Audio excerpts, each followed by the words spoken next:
യേശു കർത്താവിന്റെ അതിപരിശുദ്ധ നാമമായിട്ട് കർത്തൃനാമത്തിൽ നമുക്ക് ഒന്നിച്ചു കൂടുവാൻ ദൈവം ഒരിക്കൽ കൂടെ ഭാഗ്യം നൽകിയവർക്ക് ദൈവത്തെ സ്തുതിക്കുകയാണ്. ദൈവനാമത്തിൽ വിശ്വാസ തലത്തിൽ നിൽക്കുക എന്ന് പറയുന്നത് ഭയങ്കര അതികഠിനമായ കാര്യമാണ്, അത് വലിയൊരു പോരാട്ടമാണ് എന്നുള്ള ഒരുപാട് പേര് പറയുന്നത് ഞാൻ കേട്ടിട്ടുണ്ട്. നിസ്സാര ഒരു വിഷയമല്ല വിശ്വാസത്തിൽ നിൽക്കുക എന്നുള്ളത്. ഹല്ലേലൂയ. യഥാർത്ഥത്തിൽ നമ്മൾ നിന്നതല്ല, നമ്മളെ ദൈവം നിർത്തിയത്. ഈ നമ്മൾ നിന്നതാണെന്ന് തോന്നുമ്പോഴാണ് എനിക്ക് നിലനിൽക്കാൻ പറ്റുമോ ഇല്ലയോ, അല്ലെങ്കിൽ ഞാൻ അങ്ങ് വരെ എത്തുമോ. ഹല്ലേലൂയ. കാരണം അതിന് പഴയ റെഫറൻസ് ഒക്കെ ഉണ്ടല്ലോ. അങ്ങ് വരെ എത്തിയില്ല, അങ്ങ് വരെ അവരെത്തപ്പെട്ടില്ല, അവർ വാഗ്ദത്തദേശം കണ്ടില്ല, ഇതൊക്കെ പറയുന്ന ഒരുപാട് കാര്യങ്ങളുണ്ടല്ലോ. അതിനനുബന്ധമായിട്ടുള്ള പുതിയ വാക്യങ്ങളും പലപ്പോഴും പലരും പ്രസംഗിക്കുന്നതും കേട്ടിട്ടുണ്ട്. പക്ഷേ കൃപയുടെ ഉടമസ്ഥനായ യേശു ക്രിസ്തുവിനെ കുറിച്ചുള്ള പരിജ്ഞാനത്തിന്റെ തികവ് ഉണ്ടായിക്കഴിഞ്ഞാൽ നമുക്കൊരു ബോധ്യം ഉണ്ടാകും. നമ്മളെടുത്ത സ്റ്റെപ്പ് കൊണ്ടോ നമ്മളെടുത്ത തീരുമാനം കൊണ്ടോ നമ്മളിങ്ങനെ നിൽക്കുന്നതല്ല, ദൈവത്തിന്റെ കൃപയാലാണ് നമ്മൾ നിൽക്കുന്നത്. നമ്മുടെ വിശ്വാസം പോലും അവന്റെ കൃപയാണ്. സ്തോത്രം. ഹല്ലേലൂയ. നമ്മള് മീറ്റിംഗിന്റെ വർഷിപ്പ് ടൈമില് അതിനുശേഷം ഞാൻ നിങ്ങളോട് പങ്കുവച്ചായിരുന്നു. സുവിപാസ്റ്റർ പ്രാർത്ഥിക്കുകയും ആരാധിക്കുകയും ഒക്കെ ചെയ്തതിനു ശേഷം സുവിപാസ്റ്റർ നേതൃത്വത്തിൽ ആരാധനയ്ക്ക് ശേഷം ഞാൻ നിങ്ങളോട് പങ്കുവച്ചായിരുന്നു എന്താണ് ഫെയ്ത്ത് എന്നുള്ളത്. അല്ലെ, സാധാരണ നമ്മള് ഫെയ്ത്ത് എന്നുള്ളതിനെ കുറിച്ച് ഒരു ഡെഫിനിഷൻ കൊടുക്കുന്നത് ആശിക്കുന്നതിന്റെ ഉറപ്പും കാണാത്ത കാര്യങ്ങളുടെ അങ്ങനെ തന്നെയാണ്. എന്നാൽ എന്തിനെ കുറിച്ചാണ് വിശ്വസിക്കുന്നത്? യേശുവിനെ കുറിച്ച്. അപ്പൊ യേശുവിനെ കുറിച്ചുള്ള ഉറപ്പാണ് യഥാർത്ഥ വിശ്വാസം. ഹല്ലേലൂയ. അപ്പൊ യേശുവിനെ കുറിച്ച് കേൾക്കാത്തവർ യേശുവിനെ കുറിച്ച് ഉറയ്ക്കാൻ പറ്റുമോ? അപ്പൊ ഈ വചന കേൾവിയാൽ സംഭവിക്കുന്നത് യേശു ക്രിസ്തുവിനെ കുറിച്ച് നിങ്ങൾ കേൾക്കുകയും യേശു ക്രിസ്തു മുഖാന്തരമുള്ള വിടുതലും നന്മകളും അനുഗ്രഹങ്ങളും, ഹല്ലേലൂയ, നിങ്ങൾ ആരാണെന്നുള്ള ക്രിസ്തുവിൽ നിങ്ങൾ ആരാണെന്നുള്ള തിരിച്ചറിവും നിങ്ങൾക്ക് പകരപ്പെടുക, നിങ്ങളിലേക്ക് പകരപ്പെടുകയാണ്. അപ്പം വിശ്വാസത്തിന്റെ ഉറപ്പുണ്ടാകുന്നത് കേൾവിയാൽ അത്രേ. അപ്പം ഈ കേൾവി നിങ്ങളിലേക്ക് പകരുന്നത്, കേൾക്കുവാൻ നിങ്ങൾക്ക് ഇടവരുന്നത് പരിശുദ്ധാത്മാവിന്റെ കൃപയാൽ. ആരും അവന്റെ സന്നദ്ധയിൽ ഹല്ലേലൂയ കടന്ന് സ്വന്തം തീരുമാനത്താൽ അല്ലെങ്കിൽ ആരെങ്കിലും പ്രഷർ ചെയ്ത് കൊണ്ടുവന്നു, അല്ലെങ്കിൽ ചില പറയത്തില്ലേ നിർബന്ധിച്ച് അവിടെ കൊണ്ടിരുത്തി, അങ്ങനെ ആരും വന്നിരിക്കത്തില്ല. കാരണം ഇത് എല്ലാവർക്കും വന്നിരിക്കാൻ പറ്റുന്ന ഒരു മണ്ഡലമല്ല. സ്വത്രം. ഇന്നിടത്തൊരു മ്യൂസിക് പ്രോഗ്രാം നടക്കുന്നുണ്ട്, അവിടെ എല്ലാവരും പോകും. ഇന്നിടത്തൊരു നേതാവ് പ്രസംഗിക്കുന്നുണ്ട്, എല്ലാവരും പോകും. അല്ലെങ്കിൽ ഒരു ഡ്രാമ അല്ലെങ്കിൽ ഒരു നാടകം ഇന്നടത്ത് നടക്കുന്നു, ഇത്ര രൂപ പാസ് വെച്ച പാസ് എടുത്ത് അവിടെ പോകും. അതൊക്കെ നമ്മുടെ ജഡത്തിന് പ്ലഷർ നൽകുന്ന, ആനന്ദം നൽകുന്ന ഘടകങ്ങളാണ്. എന്നാൽ ഈ വചന കേൾവിയാൽ സംഭവിക്കുന്നത് നമ്മുടെ ശരീരത്തിന് പ്ലഷർ ഉണ്ടാകുകയല്ല, നമ്മുടെ ആത്മാവിന് സന്തോഷം ഉണ്ടാകുകയാണ്. കാരണം ആത്മസ്വരൂപിയായ ദൈവത്തെ ആരാധിക്കുന്നത് എങ്ങനെയാണ്? ആത്മാവിലും സത്യത്തിലും. അപ്പൊ ആത്മശക്തിയാണ് എന്നെ എന്ത് ചെയ്തത്? ഇത് കേൾക്കുവാൻ ഇവിടെ കൊണ്ടിരുത്തിയത്, ഇത് കേൾക്കുവാൻ എന്നെ ഇടവരുത്തുന്നത്, ഇന്റർനെറ്റിൽ കൂടെ നിങ്ങൾക്ക് കേൾക്കാൻ ഇടവരുന്നത്. യാദർച്ഛികമായി കേട്ടതാണെന്ന് പറയുന്ന വിഷയം പോലും അങ്ങനെ കേൾക്കാൻ ഇടവന്നത് ദൈവത്തിന്റെ കൃപയാൽ. അല്ലെങ്കിൽ ഞാൻ നിൽക്കുന്നത് തന്നെ കൃപയാൽ. ആ ഒരു തിരിച്ചറിവ്, കൃപയുടെ യുഗം. ഇന്നിപ്പോ നമ്മളായിരിക്കുന്ന യുഗം ഏതാണ്? മനസാക്ഷിയുടെ യുഗമല്ല, കൽപ്പനയുടെ യുഗമല്ല, കൃപയുടെ യുഗമാണ്. കൃപായുഗത്തിൽ നമ്മൾ ആയിരിക്കുന്നത് ഹല്ലേലൂയ ദൈവത്തിന്റെ മഹാകൃപ കൊണ്ട്. എന്റെ ആയുസ്, എനിക്ക് ആരോഗ്യമുള്ളത്, ആയുസ്സോടെ നിൽക്കുന്നത് ഞാൻ ചെയ്യുന്ന പ്രത്യേകമായ ശാരീരികമായ ശ്രമങ്ങളുടെയും അല്ലെങ്കിൽ ഞാൻ ചെയ്യുന്ന എക്സസൈസിന്റെയോ ഞാൻ ചെയ്യുന്ന വ്യായാമങ്ങളുടെയോ ഒന്നും, ഞാൻ കഴിക്കുന്ന ഫുഡിന്റെ നിയന്ത്രണങ്ങളുടെയോ ഒന്നുമല്ല, ദൈവത്തിന്റെ കൃപയാൽ. അതാണ് ഒരു ആത്മീയനെ സംബന്ധിച്ചൊന്നും പറയാനുള്ളത്. കാരണം നമുക്കറിയാം എത്രയോ നിരന്തരമായി ശരീരം നല്ല രീതിയിൽ മെയിൻറ്റെയിൻ ചെയ്തുകൊണ്ടിരിക്കുന്ന പലരും നിന്നും നിൽപ്പിൽ അറ്റാക്ക് വന്ന് വീട് നമ്മൾ കാണുന്നു, വിവിധ രോഗങ്ങളാൽ ഇല്ലാതായി പോകുന്നവർ കാണുന്നു. ഹല്ലേലൂയ. പല പ്രശ്നങ്ങളും വിഷയങ്ങളും ഒക്കെ ഹല്ലേലൂയ ഈ സൗഖ്യവും വിടുതലും ഒക്കെ പറയുമ്പോൾ അതിനെ പരിഹാസത്തോടിരുന്ന് എവിടെ നിന്റെ ദൈവം എന്നൊക്കെ ചോദിക്കുന്നത്, ഞാൻ ഇന്ന കാര്യത്തിന് എവിഡൻസ് ഉണ്ട്, ഇന്നതിന് എവിഡൻസ് ഉണ്ടോ എന്ന് ചോദിക്കുമ്പോൾ ഇറ്റ്സ് എ പേഴ്സണൽ എക്സ്പീരിയൻസ്. ഏതോ ഒരു ചാനൽ ചർച്ചയ്ക്കകത്തൊരു വിഷയം ഈ സാമൂഹ്യ മാധ്യമങ്ങളുടെ അകത്ത് ഞാൻ കണ്ടു. അപ്പൊ അത് മറ്റൊരു മതത്തിന്റെ വക്താവ് പ്രകാരം അതിന് ദൈവം എന്നുള്ളത് ഒരു എക്സ്പീരിയൻസ് ആണ് എന്നത് പറയാൻ ശ്രമിക്കുമ്പോൾ അപ്പൊ അവര് ആ യുക്തിവാദിയായ വ്യക്തി ചോദിക്കുന്നു, അപ്പൊ അതാണോ ദൈവം എന്ന് ചോദിച്ചുകൊണ്ട് പരിഹസിക്കുന്ന കുറെ സംഭവങ്ങൾ. അവിടെ ആ മതവിശ്വാസിയെ, ആ മതത്തെ പ്രതികരിച്ച് വന്ന ആള് നിശബ്ദനായിരുന്നു. കാരണം മൂഢനോട് സംസാരിച്ചിട്ട് കാര്യമില്ലെന്നുള്ളതുകൊണ്ടാണ് പുള്ളി മിണ്ടാതിരുന്നത്. ദൈവമില്ല എന്ന് മൂഢൻ തന്റെ ഹൃദയത്തിൽ നിരൂപിക്കുന്നു. തന്റെ കണ്ണുകൊണ്ട് കാണുന്ന, തനിക്ക് തൊട്ടു നോക്കാൻ പറ്റുന്ന മണ്ഡലങ്ങൾ മാത്രമാണ് ശരിയെന്ന് എന്ത് ചെയ്യുന്നു? അവൻ വിശ്വസിക്കുന്നു. ഒറ്റ വിഷയം എടുത്താൽ മതി. ഈ യഹൂദന്റെ ചരിത്രം എടുത്ത് നോക്കിയാൽ തന്നെ ദൈവം ഉണ്ടോ ഇല്ലയോ എന്നുള്ളതിന്റെ ഏറ്റവും വലിയ എവിഡൻസ് ആണ്. വിശുദ്ധ വചനാടിസ്ഥാനത്തിൽ ചെതറിപ്പോയ ജനം എന്ത് ചെയ്തു? ഒന്നിച്ചു ചേർന്നു. അബ്രഹാമിയ പാരമ്പര്യത്തിൽ വിശ്വസിക്കുന്ന മതങ്ങൾ എടുത്ത് നോക്കിക്കോ. യഹൂദന്റെ തീരെ ഒഴികട്ടെ, അബ്രഹാമിയ പാരമ്പര്യത്തിൽ വിശ്വസിക്കുന്ന മതങ്ങളുടെ ചരിത്രം എടുത്ത് നോക്കിക്കോ. അവയുടെ നിലനിൽപ്പ് തന്നെ എടുത്തു നോക്കിയാൽ അറിയാം, അവയുടെ വ്യാപനവും അവയുടെ നിലനിൽപ്പും ഒക്കെ ചില പ്രവചനങ്ങളുടെ നിവർത്തീകരണമാണ് എന്ന് ഇത് പഠിക്കുന്നവർക്ക്, മനസ്സിലാക്കുന്നവർക്ക് വ്യക്തമായി പറയാൻ കഴിയും. സ്തോത്രം.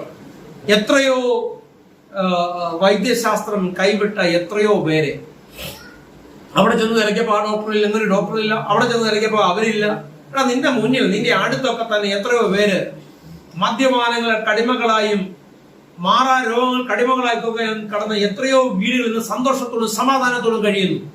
അതിന്റെ ഏക കാരണം ദൈവത്തിന്റെ മഹാശക്തിയാണ്. ഹല്ലേലൂയ. യുക്തിക്ക് ബുദ്ധിക്ക് പിടികിട്ടുന്ന ഒരു മണ്ഡലമല്ല ദൈവവിശ്വാസം എന്നത്. അതൊരു പേഴ്സണൽ എക്സ്പീരിയൻസ് ആണ്. അതാണ് ചുമ്മാതെ കയറി വന്നതല്ല. ആരോ ഒന്ന് പ്രേരിപ്പിച്ച്, അല്ലെങ്കിൽ ദൈവം ഉണ്ടോ എന്ന് നോക്കട്ടെ. ഞാനൊക്കെ ദൈവനിഷേധിയായിരുന്ന കാലത്ത് പലയിടത്തും പോയിരുന്ന് പലതും പ്രസംഗിക്കുന്നതൊക്കെ കുറിച്ച് വെച്ചിട്ടുണ്ട്. കാരണം ഇത് എത്രത്തോളം ഈ പറയുന്നതിനകത്ത് സത്യമുണ്ടെന്ന് മനസ്സിലാക്കാൻ വേണ്ടി പരിശോധിക്കും. ദൈവം ഉണ്ടോന്ന് ബുദ്ധിമാനെ ഒന്ന് അന്വേഷിക്കുന്ന ബുദ്ധിമാനെ കാണുമ്പോൾ ദൈവം എന്ത് ചെയ്തു? യുക്തിവാദവും നിരീശ്വരവാദവും രണ്ടും രണ്ടാ. അതായത് നിങ്ങൾ മനസ്സിലാക്കുക. യുക്തിക്ക് അടിസ്ഥാനത്തിൽ വിലയിരുത്തുന്നവൻ എന്ത് ചെയ്യും? അവൻ പരിശോധിക്കും. അവൻ പരിശോധനകൾക്ക് വിധേയമാക്കും വിഷയങ്ങളെ. പക്ഷെ നിരീശ്വരവാദിക്ക് ഒരു പരിശോധനയില്ല. അവൻ വളരെ ക്ലിയർ ആയിട്ട് പറയുന്നത് ദൈവമില്ല, അങ്ങനെ ഒന്നും ഇല്ല, ഇല്ല ഇല്ല. അവൻ പഠിക്കാനും ശ്രമിക്കത്തില്ല. അവൻ അതിനുവേണ്ടിയുള്ള അന്വേഷണം നടത്തത്തില്ല. അവൻ ഒരു ആശയത്തിൽ, അവനൊരു ചിന്തയിലേക്ക്, ഒരു ഡോക്ടറിലേക്ക് എത്തിക്കഴിഞ്ഞു. എന്താണ്? ദൈവമില്ല. ഹല്ലേലൂയ. പക്ഷെ യുക്തിവാദം അതല്ല. അവൻ അന്വേഷിക്കും, ഇതുണ്ടോ ഇല്ലയോ എന്ന് അവൻ പരിശോധിക്കും. പരിശോധിച്ച് ബോധ്യപ്പെട്ടാൽ എന്ത് ചെയ്യും? അതിനെ സ്വീകരിക്കും. ബോധ്യപ്പെട്ടില്ലെങ്കിൽ തിരിച്ചു പോകും. ഇപ്പൊ ശാസ്ത്രത്തിൻ്റെതായ സംഭാവനകൾ, ലോകത്തിന് ലഭിച്ചിട്ടുള്ള സംഭാവനകൾ ഭയങ്കരമാണ്, അല്ലെ? പക്ഷെ ശാസ്ത്ര സംഭാവനകൾ നൽകിയിട്ടുള്ള മഹാരഥന്മാരെ പറ്റി പഠിച്ചാൽ, ശാസ്ത്രീയമായ കണ്ടെത്തലുകളുടെ പിന്നിൽ പ്രവർത്തിച്ച ഓരോരുത്തരും എടുത്ത് നോക്കിക്കഴിഞ്ഞാൽ അവരൊക്കെ തികഞ്ഞ ദൈവവിശ്വാസികളായിരുന്നു നമുക്ക് പറയാൻ കഴിയും. ഹല്ലേലൂയ. ലോക ചരിത്രത്തിൽ ഏറ്റവും വലിയ കണ്ടുപിടുത്തം നടന്നിട്ടുള്ളത് യഹൂദ മതവിശ്വാസത്തിൽപ്പെട്ട യഹൂദ ചിന്തകന്മാരായിട്ടുള്ള എത്രയോ പേരെ പറ്റി നമ്മൾ പഠിക്കുന്നു. ഹല്ലേലൂയ. ദൈവമല്ലെന്ന സിദ്ധാന്തത്തിന്റെ പിന്നിൽ പോലും ആ മതവിഭാഗങ്ങളിൽപ്പെട്ടവർ എഴുന്നേറ്റു എന്നുള്ളത് നമുക്കറിയാം. സ്തോത്രം. അപ്പം ഇന്ന് നമുക്ക് ഈ ലോകത്തിൽ കാണുന്ന എല്ലാ വിഷയങ്ങളും ഒരു വൺ വേൾഡ് സിസ്റ്റത്തിലേക്ക് ലോകം എത്തപ്പെടുക എന്നുള്ളത് പ്രവചനമാണ്. ആ പ്രവചനം നിവർത്തിക്കപ്പെട്ടാലും ഈ നിരീശ്വരവാദി പറയും, എന്ത് പറയും? ദൈവമില്ലെന്ന് പറഞ്ഞുകൊണ്ടിരിക്കും. കാരണം അവൻ വിശ്വസിക്കുന്ന ഒരു വിശ്വാസ കൂട്ടത്തിന് ഈ മതം എന്ന് പറയുന്നത് മനസ്സിലാവുന്നത് പ്രത്യേകമായ കർമ്മങ്ങളും ആചാരങ്ങളും ചെയ്യുന്ന ഒരു സമൂഹം അല്ല. ഒരു പ്രത്യേകമായ വിശ്വാസ ചിന്ത വെച്ചു കൊടുത്തുന്ന ഒരു കൂട്ടം. അങ്ങനെ നോക്കുമ്പോൾ നിരീശ്വരവാദം എന്ത് തന്നെയാണ്? ഒരു മതമാണ്. മനസ്സിലായി? നിരീശ്വരവാദം ഒരു മതമാണ്. അവ മറ്റൊന്നിനെ എന്ത് ചെയ്യത്തില്ല? അക്സെപ്റ്റ് ചെയ്യത്തില്ല. അപ്പൊ യുക്തിവാദം അന്വേഷണമാണ്. ഹല്ലേലൂയ. ഒന്നുകൂടി കർത്താവിനെ സ്തുതിച്ചാട്ടെ. അപ്പം സ്തോത്രം. യേശുവിനെ കുറിച്ചുള്ള കേൾവിയാൽ എന്ത് ചെയ്യുന്നു? വിശ്വാസം ഉണ്ടാകുന്നു. വിശ്വാസത്തിന്റെ ബേസ് എന്താണ്? വിശ്വാസത്തിലൂടെ ഉണ്ടാകുന്ന ഉറപ്പും നിശ്ചയവും ഉണ്ടാകും. ഇപ്പം ഹല്ലേലൂയ. പലപ്പോഴും ഒരു പോസിറ്റീവ് ചിന്ത തന്നെ നമ്മളെ മാറ്റിമറിയും. അതിനെയും കണ്ടിക്കുന്നവരുണ്ട് കേട്ടോ. ഒരു പോസിറ്റീവ് ചിന്ത തന്നെ നമ്മുടെ ജീവിതത്തിൽ മാറ്റങ്ങൾ സൃഷ്ടിക്കുമെന്ന് പറയുന്നുണ്ട്. അതുകൊണ്ടാണ് ചില രോഗങ്ങളുള്ളവർക്ക് മ്യൂസിക് തെറാപ്പി നൽകും. മ്യൂസിക് തെറാപ്പിയെ പറ്റി കേട്ടിട്ടുണ്ടോ? സംഗീതത്തിലൂടെ, സംഗീതം കേട്ട് അവരുടെ മനസ്സിന്റെ ആ പിരിമുറുക്കങ്ങൾക്ക്, സ്ട്രെസ് ഒഴിവാക്കാൻ വേണ്ടി ചില ഈ സമ്പ്രദായങ്ങളെ പോലെ ഈ പറയുന്ന എത്തിസ്റ്റുകൾ എന്ത് ചെയ്യും? ഖണ്ഡിക്കും. അങ്ങനെ അത് വെറും പൊട്ടവാദമാണ്. അതിന് എന്ത് അടിസ്ഥാനമാണുള്ളത്? ഹല്ലേലൂയ. ഇപ്പൊ ആധുനിക വൈദ്യശാസ്ത്രത്തിൽ അറിയപ്പെടുന്ന പല വൈദ്യശാസ്ത്ര മേഖലകളെയും ഈ പറയുന്ന നിരീശ്വരവാദി ഖണ്ഡിച്ചു പറയാറുണ്ട്. കാരണം ആ ഹോളിസ്റ്റിക് ഹീലിംഗുമായി ബന്ധപ്പെട്ട് പല ഡോക്ടർമാരും പല കാര്യങ്ങൾ പറയുമ്പോൾ എന്ത് ചെയ്യും? അത് മോഡേൺ സംവിധാനത്തിന് നിരക്കുന്നതല്ല എന്ന് പറഞ്ഞ് എന്ത് ചെയ്യുന്നു? എന്നാൽ ലോകം മുഴുവൻ അംഗീകരിച്ചിരിക്കുന്ന വൈദ്യശാസ്ത്ര മണ്ഡലങ്ങളിൽ പ്രവർത്തിക്കുന്ന പലരും എന്ത് ചെയ്യുന്നുണ്ട്? പ്രിഫർ ചെയ്യുന്നുണ്ട് മനസ്സിന്റെ സ്വസ്ഥത, മനസ്സിന്റെ അവസ്ഥയാണ് ഏറ്റവും വലിയ രോഗങ്ങളെ പ്രതിരോധിക്കാനുള്ള ശേഷി. ഒരു മനുഷ്യന്റെ മനസ്സൊടിഞ്ഞു പോയി കഴിഞ്ഞാൽ, മനസ്സിന് തകർച്ച ഉണ്ടായി കഴിഞ്ഞു കഴിഞ്ഞാൽ, ഹല്ലേലൂയ, അവൻ പെട്ടെന്ന് എന്ത് ചെയ്യും? തകർന്നു പോകും, തരിപ്പണമായി മാറും. ആ രോഗം അവനെ കീഴ്പ്പെടുത്തും. പക്ഷെ നല്ല വിൽ പവർ, ഈ യുക്തിയുടെ ഭാഷയിൽ പറഞ്ഞാൽ പറയും, നല്ല വിൽ പവർ ഉള്ളത് കൊണ്ട് എന്ത് ചെയ്തു? അവൻ അതിനെ അതിജീവിച്ചു. ഈ വിൽ പവർ ഉണ്ടാക്കുന്ന പ്രോസസ്സാണ് ദൈവവിശ്വാസം. അതാണ് ഉറപ്പ്. ഒരു ഉറപ്പുണ്ടാകുന്നു, എനിക്ക് ദോഷം വരികയില്ല. മനസ്സിലാകുന്നുണ്ടോ?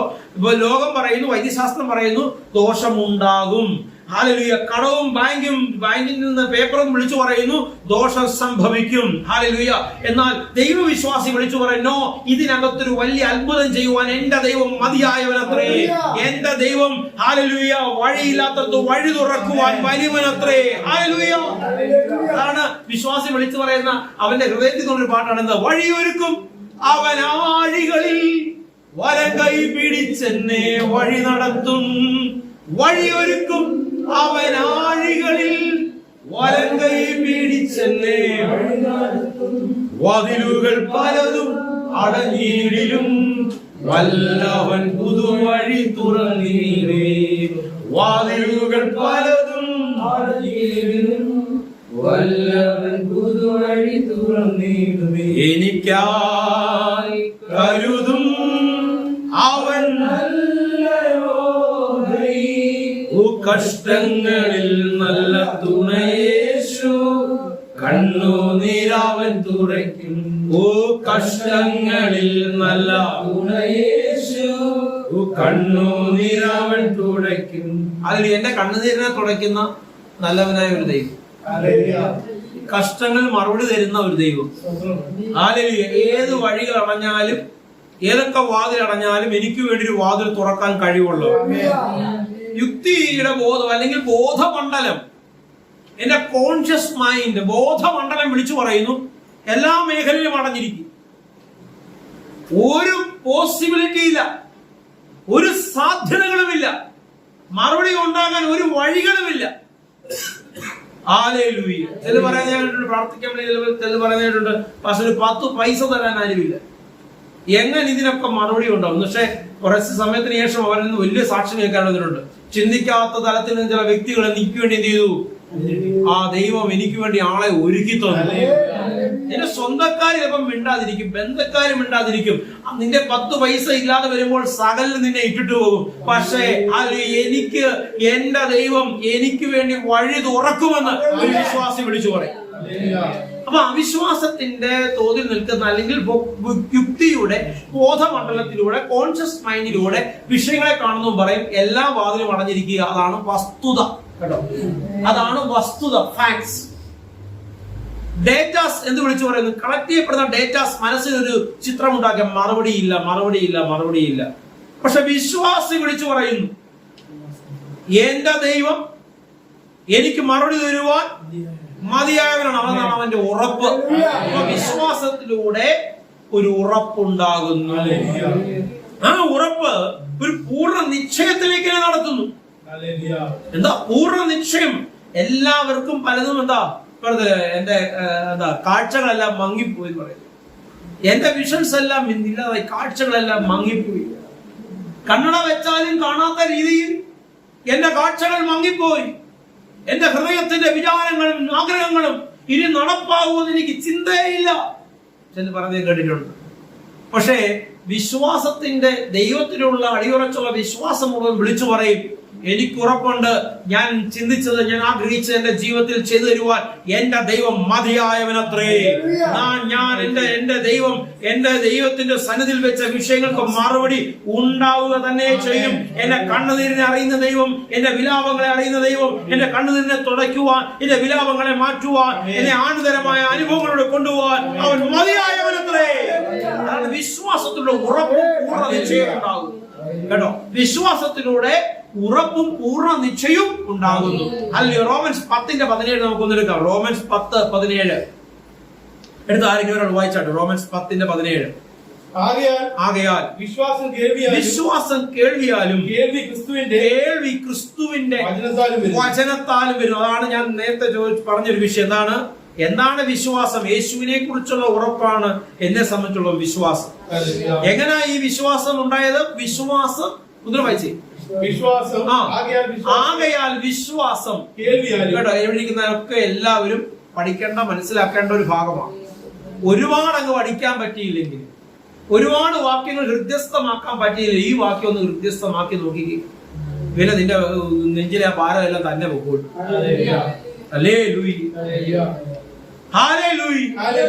ചില പറഞ്ഞിട്ടില്ലേ, ചില നല്ല ഹെൽത്തി ആയിട്ടുള്ള ആൾക്കാർ പറഞ്ഞു നെഞ്ചു പൊട്ടുന്ന വേദന ഉണ്ടാവും.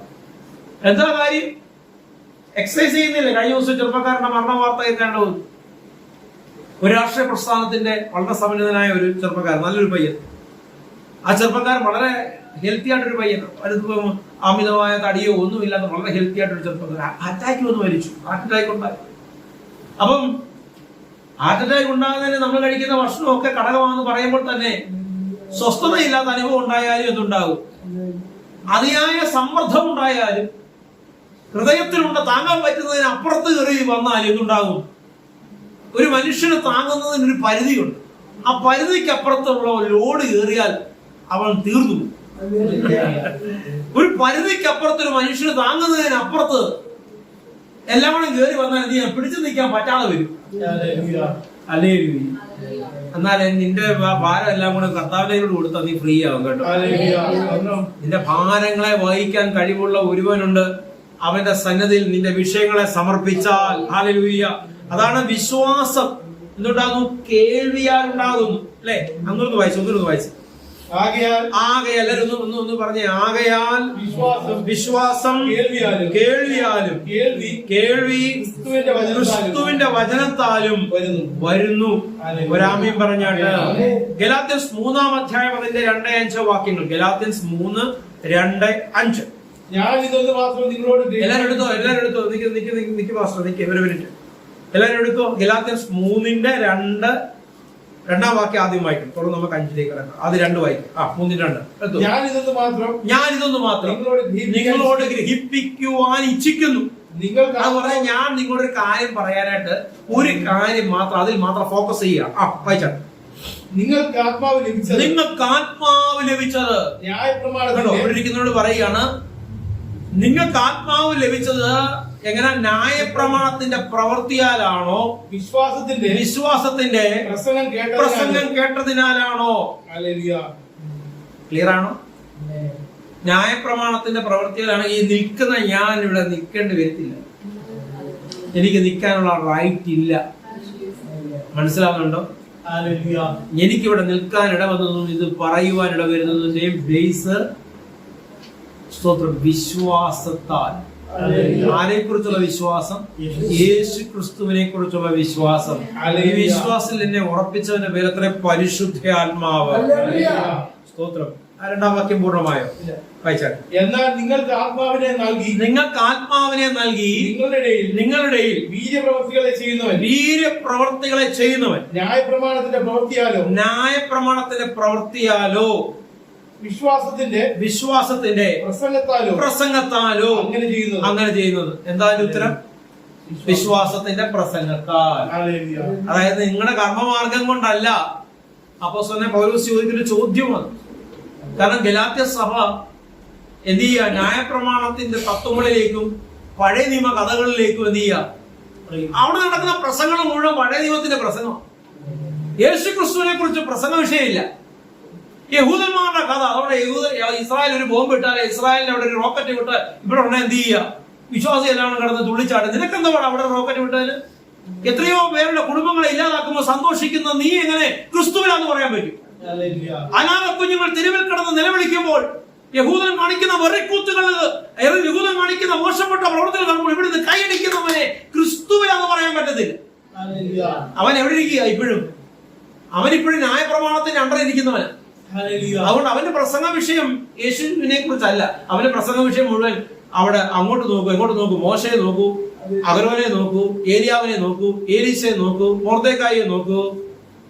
പിന്നെ ആരെയൊക്കെ നോക്കാൻ പറഞ്ഞു? അതെല്ലാം ഷിംഷോനെ നോക്കൂ. സ്തോത്രം. ഇത്രയും നിനക്ക് അറിയത്തുള്ളൂ എന്ന് ചിലപ്പോൾ ചില കമന്റ് ഇട്ടേക്കും. എനിക്കറിയാവുന്ന ഇതിനകത്തെ ഒത്തിരി കാര്യങ്ങൾ പറയാൻ ഞാൻ ആഗ്രഹിക്കുന്നില്ല കേട്ടോ. കാരണം ദാവീദിനെ കുറിച്ചും ശലോമോനെ കുറിച്ചൊക്കെ പറഞ്ഞു കഴിഞ്ഞാൽ നമുക്ക് പിന്നെ മുന്നോട്ട് നീങ്ങാൻ പറ്റത്തില്ല. അപ്പൊ ചിലരുടെ പ്രസംഗ വിഷയം ഇതൊക്കെയാണ്. ദാവീദ് യുദ്ധം ചെയ്തത്. പക്ഷെ യേശുവിനെ കുറിച്ചൊന്നും ഒരു ഒറ്റ വാക്ക് വന്നില്ല. നിനക്ക് വേണ്ടി അവസാനത്തുള്ള രക്തം വരെയും ചീന്തിയ നിനക്ക് വേണ്ടി ക്രൂശിൽ സകലതും നിവർത്തിച്ച യേശു ക്രിസ്തുവിനെ കുറിച്ചുള്ള പ്രസംഗങ്ങൾ മാറ്റപ്പെടുകയും. ഹല്ലേലൂയ. പിന്നെ എന്തോ പ്രസംഗ വിഷയം വരുന്ന മുഴുവൻ പഴയ നിയമത്തിന്റെ കഥ പറയാൻ ഒത്തിരി ഉണ്ട്. ഒരുപാട് കഥ പറയാൻ പറ്റും, മറ്റേത് പറയാൻ അധികം ഇല്ലെന്ന് കേട്ടോ. ഹല്ലേലൂയ. എന്നാൽ വചനത്തിന്റെ ഗൂഢ രഹസ്യങ്ങൾ മനസ്സിലാക്കണമെങ്കിൽ നീ എങ്ങോട്ട് ഇറങ്ങണം? യേശുവിലേക്ക് ഇറങ്ങണം. യേശുവിനെ നീ തിരിച്ചറിഞ്ഞാൽ നിന്നെ മനസ്സിലാകും, നീ നിൽക്കുന്നത് ന്യായപ്രമാണ യുഗത്തിലല്ല, നീ നിൽക്കുന്നത് കൃപായുഗത്തിലാണ്. ഈ കൃപ എവിടുന്ന് വന്നു? സ്വർഗത്തിൽ നിന്ന് വന്നു, ജഡമെടുത്തു, ഭൂമിയിൽ പാർത്തു. എനിക്കും നിങ്ങൾക്കും വേണ്ടി അവസാനമുള്ള രക്തം വരെ ഊറ്റി തന്ന യേശുവത്രേ കൃപയുടെ യഥാർത്ഥ കൃപ. ആ കൃപയെ തിരിച്ചറിഞ്ഞവൻ വിളിച്ചു പറയും, ഞാൻ നിൽക്കുന്നത് എന്റെ പ്രവർത്തിയുടെ ഗുണം കൊണ്ടല്ല, ദൈവത്തിന്റെ കൃപയാലാണ്. ഹല്ലേലൂയ. ഓക്കെ, ആ രണ്ടാം വാക്യം ഇപ്പൊ വായിച്ചത്. 5-ാം വാക്യം കൊണ്ടൊന്ന് വായിക്കണേ. ഗലാത്യൻസ് 3-ന്റെ 5-ാം വാക്യം കൊണ്ടൊന്ന് വായിച്ചാണ്. 5 വായിച്ചു, ഒന്നിനെ വായിച്ചു. എന്നാൽ നിങ്ങൾക്ക് ആത്മാവിനെ നൽകി. നിങ്ങൾക്ക് ആത്മാവിനെ നൽകി. ഈ ആത്മാവിനെ നൽകപ്പെട്ടു. ഇത് വന്നത് ദുരാത്മാവാണോ ദൈവാത്മാവാണോ എന്ന് അറിയാൻ ഒറ്റ മാർഗ്ഗമേ ഉള്ളൂ. നിന്റെ പ്രസംഗവും നിന്റെ പഠിപ്പീരും ഒക്കെ യേശുവിനെ കുറിച്ചാണെങ്കിൽ നീ എന്താണ്? ഞാൻ മുമ്പേ പറഞ്ഞത് ഹല്ലേലൂയ. തുള്ളിച്ചാടി ആരാധിച്ചപ്പോ അറബ് ജനത്തെ മേലെ കട്മിസൽ അയച്ചപ്പോൾ ഇവിടെ കിടന്ന് തുള്ളിച്ചാടുന്നവൻ എന്റെ ഭാഷ പറഞ്ഞവൻ യേശുവിലുള്ളവനല്ല. അതൊക്കെ സംഭവിക്കേണ്ടതല്ലേ സഹോദര? അതൊക്കെ സംഭവിക്കേണ്ടതങ്ങ് സംഭവിച്ചോളൂ. സംഭവിക്കേണ്ടതെല്ലാം സംഭവിക്കും. അതൊക്കെ വിശുദ്ധ ബൈബിളിൽ എഴുതിയിട്ടുണ്ട്. പക്ഷെ ഒരാളെ അല്ലെങ്കിൽ ഒരു ജനത്തിന്റെ ഹല്ലേലൂയ യാതനകളും വേദനകളും വാർത്തകളായി വരുമ്പോൾ ഗ്ലോറി പറയാൻ നിനക്ക് കഴിയുന്നെങ്കിൽ നീ ക്രിസ്തുവിനെ അറിഞ്ഞിട്ടില്ല. യേശു അപ്പം മരിച്ചോ ഇല്ലയോ എന്ന് പരീക്ഷിക്കാൻ വേണ്ടി ഓരോരുത്തർ ഒറ്റ കുത്തു കൊടുത്തു. അവന്റെ രോഗം, അവന്റെ ബന്ധനം അഴിഞ്ഞു എന്നാ പറയുന്നത്. അവസാനമായി പുറപ്പെട്ട ആ വെള്ളവും ചോരയും ആ കുത്തിയവന്റെ രോഗത്തെ അഴിച്ചു മാറ്റി. എന്തൊരു സ്നേഹം! ഈ മഹത് സ്നേഹം മനസ്സിലാക്കിയവൻ എങ്ങനെ ഹല്ലേലൂയ പിഞ്ചു കുഞ്ഞുങ്ങളുടെ കാലും കൈയും അറ്റുപോകുമ്പോൾ എങ്ങനെ സന്തോഷിക്കാൻ കഴിയും? ഞാനൊരു ജുഡായിസത്തിന്റെ വക്താവല്ല ഈ പറഞ്ഞു വരുന്നതിന്റെ അർത്ഥം. ഹല്ലേലൂയ. യേശു ക്രിസ്തുവിലാണെങ്കിൽ നീ സർവ്വഗോത്രത്തെ, സർവ്വവർഗത്തെ, സർവ്വജാതികളെ, മതസ്ഥരെ നിനക്ക് സ്നേഹിക്കാനുള്ള ഒരു കൃപ നിന്റെ അകത്തുണ്ടാവും. അവരെ എല്ലാം കാണുമ്പോൾ അയ്യോ പൊക്കോ ഞാനും എന്റെ ശരി. നീ ശരിയാണെങ്കിൽ നീ എല്ലാത്തിനും എന്ത് ചെയ്യും? എല്ലാവരെയും സ്നേഹിക്കാനുള്ള മഹാസ്നേഹത്തിന്റെ ശക്തി നിന്നിൽ നിന്ന് പുറപ്പെടും. കാരണം സ്നേഹമായവനാണ് ക്രൂശ് നിനക്ക് വേണ്ടി ഒരു പ്രവൃത്തി തികച്ചത്. ഒന്ന് ചേർന്ന് കർത്താവിനെ സ്തുതിച്ചാണ്. ഒരു വാക്യം കൊണ്ട് നമുക്ക് വായിക്കാം. എബ്രായർ 12:2. എബ്രായർ 12:2. വിശ്വാസത്തിന്റെ നായകനും പൂർത്തിവെത്തുന്നതുമായ യേശുവിനെ. എങ്ങോട്ട് നോക്കാൻ ഈ പറയുന്നത്? ജുഡായിസത്തിലേക്ക് നോക്കാനല്ല ഈ പറയുന്നത്. യൂതമതത്തിന്റെ പൊളിറ്റിക്കൽ അജണ്ട എന്നത് പഠിക്കാനല്ല എന്റെ ദൈവം നിന്നെ ആക്കി വെച്ചിരിക്കുന്നത്. ഹല്ലേലൂയ. കാരണം ആ ദൈവത്തിന്റെ പദ്ധതികൾ നടപ്പാകുന്നതല്ല.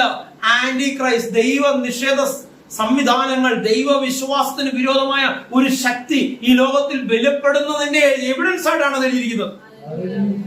രാജ്യം രാജ്യത്തോടും വംശം വംശത്തോടും ഗോത്രം ഗോത്രത്തോടും ഒക്കെ എന്ത് ചെയ്യും? അതൊക്കെ നടക്കേണ്ടതാണ്, നടക്കുകയും ചെയ്യും. പക്ഷെ ഞാൻ അതിനിരുന്നുകൊണ്ട് എവിടെ ഒരു ബോംബ് പൊട്ടുമ്പോൾ അല്ലെങ്കിൽ ഇനി രണ്ടെണ്ണം പൊട്ടണേന്നിരുന്ന് പ്രാർത്ഥിക്കുന്ന എന്റെ മനോവ്യാപാരം അത് ക്രിസ്തുവിന് അനുകൂലമല്ല. സർവരെയും സ്നേഹിച്ച യേശുവിന് തുല്യ, യേശുവിന്റെ മനസ്സുമായി അതിന് റിലേഷൻ ഇല്ല. സ്തോത്രം. ഒന്നിനും വായിച്ചാട്ട്. വിശ്വാസത്തിന്റെ നായകൻ പൂർത്തി വരുത്തുന്നവരുമായ യേശുവിനെ. അപ്പൊ ആരെയാ നോക്കേണ്ടത്? ഒരിക്കൽ കൂടെ ഞാൻ പറഞ്ഞു, ആരെയാ ശ്രദ്ധിക്കേണ്ടത്? മതമൗലികവാദം പ്രചരിപ്പിക്കുന്ന പഠിപ്പിക്കുന്ന ഇസങ്ങളിലേക്കല്ല നിങ്ങൾ ശ്രദ്ധിക്കേണ്ടത്. എല്ലാവരെയും സ്നേഹിക്കുവാൻ, എല്ലാവരെയും ചേർത്ത് പിടിച്ച ശമരിയക്കാരനെയും യഹൂദനെയും ഗ്രീക്കുകാരനെയും ഹല്ലേലൂയ എല്ലാ വർഗക്കാരെയും ചേർത്ത് പിടിച്ച യേശുവിനെ നോക്കുവീൻ. നിങ്ങൾ എന്റെ അടുക്കിലേക്ക് വരുവീൻ. നിങ്ങൾ എന്റെ അടുക്കിലേക്ക് വരുവീൻ. സർവരെയും ക്ഷണിച്ച, സർവരെയും സ്വീകരിച്ച യേശുവിനെ നോക്കുകയും. ഹല്ലേലൂയ. കുഷ്ഠൻ ബാധിച്ചവനെ തൊട്ടവൻ അശുദ്ധനെന്ന് യഹൂദിന്റെ നിയമം എഴുതിയിരിക്കുമ്പോൾ ആ നിയമത്തെ ലംഘിച്ച യേശു കുഷ്ഠരോഗി അവൻ സ്പർശിച്ചു. ഹല്ലേലൂയ. വേശ്യാസ്ത്രീയെ കല്ലെറിഞ്ഞു കൊല്ലുവാൻ വിധിക്കപ്പെട്ട വേശ്യാസ്ത്രീയുടെ ചുംബനത്തെ ഏറ്റുവാങ്ങിയവൻ, ഹല്ലേലൂയ, പരിമള തൈലം അവന്റെ ശരീരത്തിലേക്ക് ഒഴിക്കുവാൻ അനുവദിച്ചു കൊടുത്തവൻ. ഹല്ലേലൂയ, സ്തോത്രം. ആ യേശുവാണ് നിന്റെ അടിത്തറയെങ്കിൽ നിനക്ക് ആരെയും മാറ്റി നിർത്താൻ കഴിയത്തില്ല. കണ്ടന്റ് മനസ്സിലാവുന്നുണ്ടോ? കണ്ടന്റ് പിടി കിട്ടുന്നുണ്ടോ? ഇവൻ ഭാവി അവൻ ഭാവി, ഈ കൂട്ടത്തിലേക്ക് മാറി നിന്നു, ഇങ്ങോട്ട് കയറിയേക്കരുത്, ഈ കോമ്പൗണ്ടോട്ട് കയറിയേക്കരുത് എന്ന് പറയുന്ന അനേക സംവിധാനങ്ങൾ വളർന്നു വരുമ്പോൾ ഞങ്ങൾ കുറച്ച് വിശുദ്ധന്മാരെ മാത്രം, അതല്ല ദൈവത്തിന്റെ പദ്ധതി. കർത്താവിന്റെ കൂടെ നടന്ന സകലരും ആരൊക്കെയായിരുന്നു? പാവികളും ചുങ്കക്കാരും വേശ്യകളും ഒക്കെ അറിവ് നടക്കുക. കാരണം അവർക്കെല്ലാം രൂപാന്തരം ഉണ്ടായി. അങ്ങനെ രൂപാന്തരം ഉണ്ടായത് വീട്ടിലിരുന്നാണോ ഉണ്ടായത്? അല്ല, യേശുവിനൂടെ നടന്നപ്പോൾ ആ രൂപാന്തരം ഉണ്ടാവാൻ അവൻ എല്ലാവരെയും ചേർത്ത് പിടിച്ചു. അപ്പൊ സ്നേഹത്താലാണ് രൂപാന്തരം ഉണ്ടാകുന്നത്. മതഭീകരവാദം പറയുമ്പോഴല്ല രൂപാന്തരം സംഭവിക്കുന്നത്. സ്നേഹത്തിന്റെ ഉടമസ്ഥനായ യേശുവിനെ കൊടുക്കുമ്പോഴാണ് രൂപാന്തരം സംഭവിക്കുന്നത്. മനസ്സിലാക്കി കർത്താവിനെ ശ്രദ്ധിച്ചാണ്. അപ്പം ഈ സെൽഫ് എഫോർട്ട് എന്നുള്ള സാധനത്തിന് ഫെയ്ത്തിനകത്ത് യാതൊരു അടിത്തറയില്ല.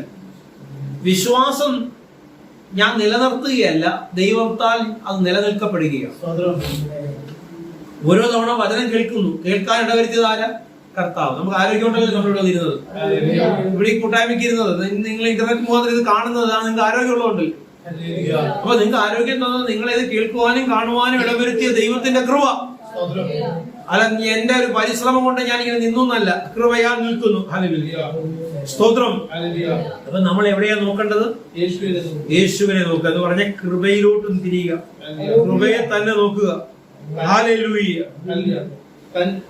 തന്റെ മുമ്പിൽ വെച്ചിരുന്ന സന്തോഷം, തന്റെ മുന്നിൽ വെച്ചിരുന്ന സന്തോഷം ഓർത്ത് അവൻ അപമാനം അലക്ഷ്യമാക്കി ക്രൂശിനെ സഹിക്കുകയും ദൈവസിംഹാസനത്തിന്റെ വലത്തുഭാഗത്ത് ഇരിക്കുകയും ചെയ്തു. ക്രൂശിൽ സകല പീഡനങ്ങളും വേദനകളും സഹിച്ചു. എനിക്കിതൊരു കഥയല്ല, എന്റെ ജീവിതത്തിന്റെ ഒരു അനുഭവമാണ്. ഞാൻ ഇത് നിൽക്കുന്നത് ആ ക്രൂശിച്ചൊരിഞ്ഞ രക്തം കൊണ്ടാണ്. ഹല്ലേലൂയ. അതുകൊണ്ടാണ് നിങ്ങൾ ക്രൂശിനെ നോക്കി, ക്രൂശിക്കപ്പെട്ട കർത്താവിനെ നോക്കി. ക്രൂശ് എന്നൊക്കെ പറയുമ്പോൾ തന്നെ ഇപ്പൊ ചിലർക്ക് അലർജിയാണ് അല്ലേ? ഹല്ലേലൂയ. ഇവിടെ ക്രൂശിന്റെ അടയാളം കണ്ട ഉടനെ അതിനകത്ത് തല്ലിപ്പൊട്ടിക്കുക അല്ലേ? ദേവാലയങ്ങളിലൊക്കെ കടന്നു കയറി അതിക്രമം നടത്തുമ്പോൾ കേൾക്കുന്നില്ല വാർത്തകളൊക്കെ? ഹല്ലേലൂയ, സ്തോത്രം. ചേർന്ന് കർത്താവിനെ സ്തുതിച്ചാട്ട്. അപ്പൊ എവിടേക്കാ നോക്കേണ്ടത്? യേശുവിനെ, ക്രൂശിക്കപ്പെട്ട കർത്താവിനെ. ക്രൂശിൽ നമുക്ക് വേണ്ടി ഒരു പ്രവൃത്തി പൂർത്തീകരിച്ചു. He is the author and the finisher of faith. എന്താണ്? വിശ്വാസത്തിന്റെ നായകനും പൂർത്തി വരുത്തുന്നവൻ. തുടക്കം കുറിച്ചത് എവിടുന്നാണ്? നിന്റെ ജീവിതത്തിൽ വിശ്വാസത്തിന്റെ ഒരു എഴുത്ത് ഉണ്ടായത് എവിടുന്നാണ്? യേശുവിലൂടെ. അതിന്റെ പൂർത്തീകരണം നടക്കുന്നത് ആരിലൂടെയാണ്? യേശു കർത്താവിലൂടെ. പൂർണ്ണമായോ?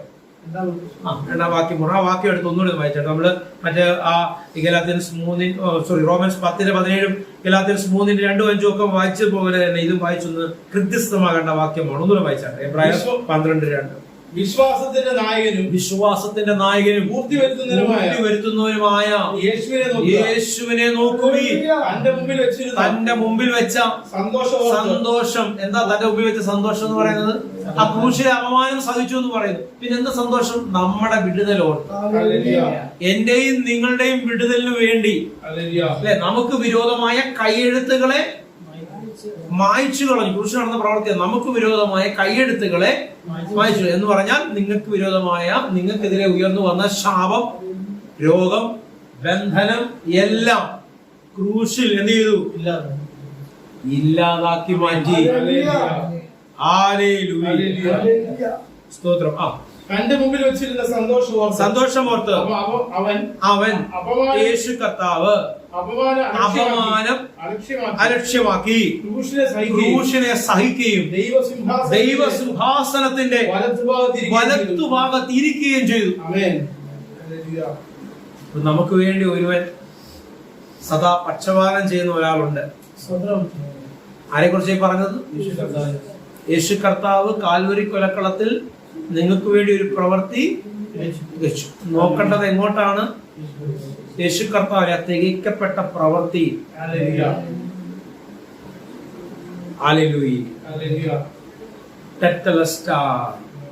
ഇനി ഏതാണ്ടൊക്കെ പ്രവർത്തിക്കാനുണ്ടെന്ന് പറയുന്നെങ്കിൽ അതെന്താണ്? അത് പ്രമാണമാണ്. പ്രമാണയുഗം കഴിഞ്ഞു. ഇപ്പോൾ നമ്മൾ എവിടെയായിരിക്കുന്നത്? കൃപായുഗത്തിൽ. മനസാക്ഷിയുടെ യുഗം ഉണ്ടായിരുന്നു എന്നുവരെ.